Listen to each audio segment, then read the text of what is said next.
1970 Buick? Generally, Buicks are grandma cars. 0 to 60 miles per hour takes 14.5 seconds. But who doesn't love a grandma once in a while, am I right? Give me them windmill cookies. But the stripes on this one are kind of a giveaway that this is just no ordinary grocery getter Buick. This one is a GSX. Now, technically speaking, the GSX option was just an appearance package that was added to the GS455. It included a black chin spoiler, a rear spoiler, a hood tack, black stripes, racing type mirrors, headlamp bezels that were color keyed to the body, and then a sports steering wheel. Pretty cool stuff, but is it really worth the $1,195 price tag for the GSX option? Keep in mind, the GS455 was $3,283. So to get the GSX, you're going to add 30% more cost. And as a reminder, it's just an appearance package. There's no performance upgrades included. So I'd have to say that the GSX option was one of the dumbest options in 1970. Ugh,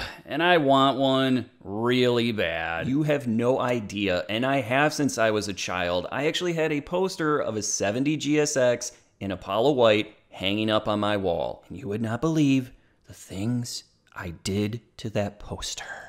Unspeakable atrocities. But I'll never be able to afford one of these cars, and that's probably a good thing. I could not imagine going into my garage every morning and seeing this car sitting there and the effects it would have on my poor atrophied gonads. Even though the GSX did not include any performance upgrades, just like the regular GS455, you could get the Stage 1 package. And for only $113, what they do is take the 455, they would increase the compression ratio by a half a point, so now it's 10.5 to 1. They'd throw in a set of larger valves, a more aggressive cam, and then a larger oil pickup tube. And of course, we all love better lubrication. I know I do. And what did these changes equate to? Well, the standard 455 was rated 350 horsepower. The Stage 1, Buick said it was 360 horsepower. Come on, Buick, you might be able to fool the half-blind 80-year-olds that typically buy your cars, but you ain't gonna fool this guy. And I think that Motor Trend would agree, because in January of 1970, they took a GS455 with the Stage 1 package, and it ran 1338 at 105 miles per hour. So you might line up against this car and say, all right, I don't see any Stage 1 badges, so I'm good to go. Wrong, moron. This one is a Stage 1, they just didn't put any exterior badges on the GSX cars. As impressive as the horsepower numbers might be, the torque, oh boy. That sweet, sweet, earth-turning Buick torque. This thing makes 510 pound-feet. And it gets better yet. That's at only 2,800 RPM. So as you can imagine, with a Buick, you don't want very aggressive gearing, otherwise you're gonna blow right past that peak torque. And the driver of this car, of course they know that, so Outback are 364 gears, which is very well balanced for this car. And is that interior supple. It's got a 3-speed automatic transmission.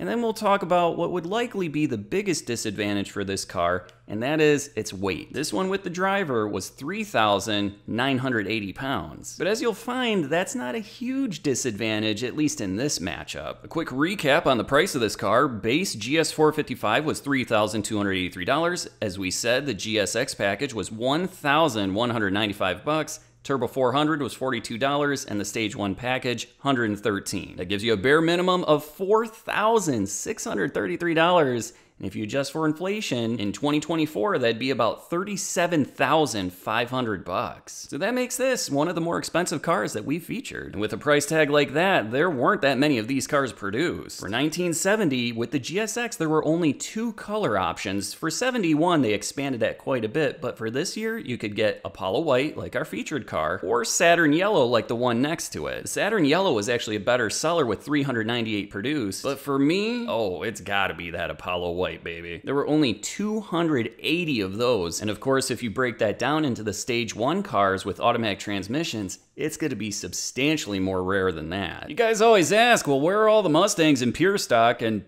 I mean, here you go. It's a Mustang, a 1971 to be more specific. You might be saying to yourself, well, that looks like a grandma car just like the Buick.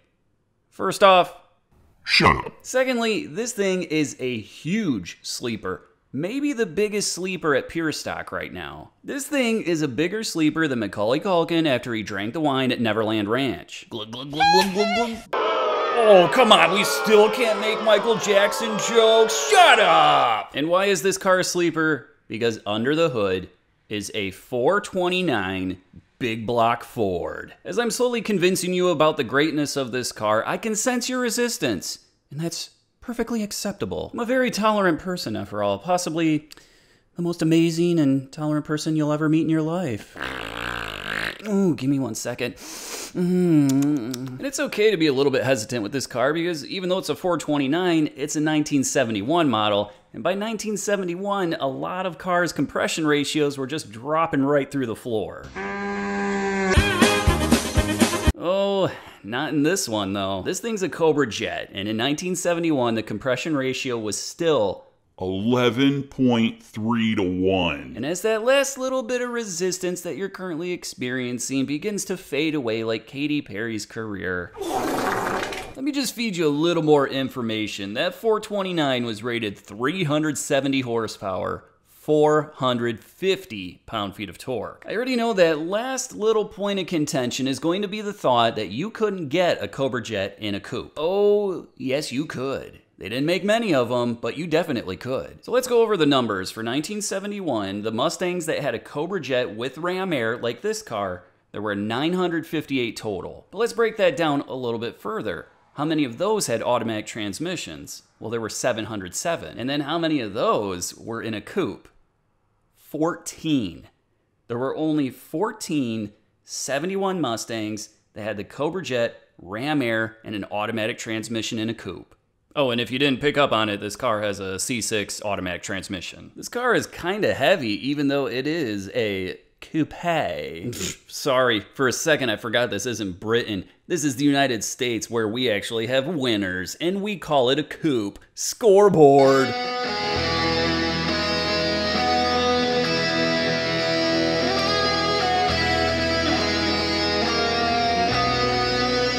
Even though this car is a coupe, it still has a big block Ford, and those are known for being fairly heavy. So this car with the driver was 3,740 pounds. This week's fan-featured car comes from Kenny Car Guy, though I don't think that's his real last name. He states it's an 87 Olds 442, and he rescued this thing from going to the junkyard. He pulled out the destroyed, tired 307, and he popped in a 1970 Rocket 350. Oh, yes, that's what I'm talking about. If you want your car featured in a future video, just email me some pictures at carsandzebras@gmail.com.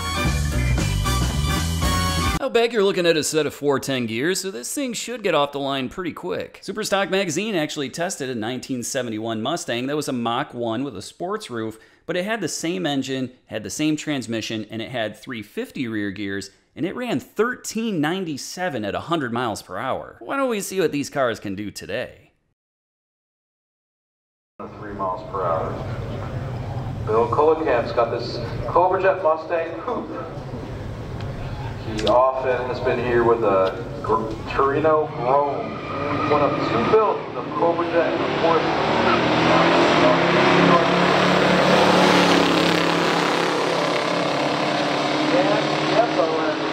GSX, he wins with a 1342, 103 miles per hour. That Mustang was a little bit squirrely off the line. Torino Rome, one of 2 built. So it's the Buick that takes home the win, running 1342 at 103.97 miles per hour. Let's see what happens in round 2. 3 miles per hour. Up next, we've got Bill Kulikamp, a longtime participant here with this Cobra Jet Mustang from 1971. This coupe, he's going against Dan.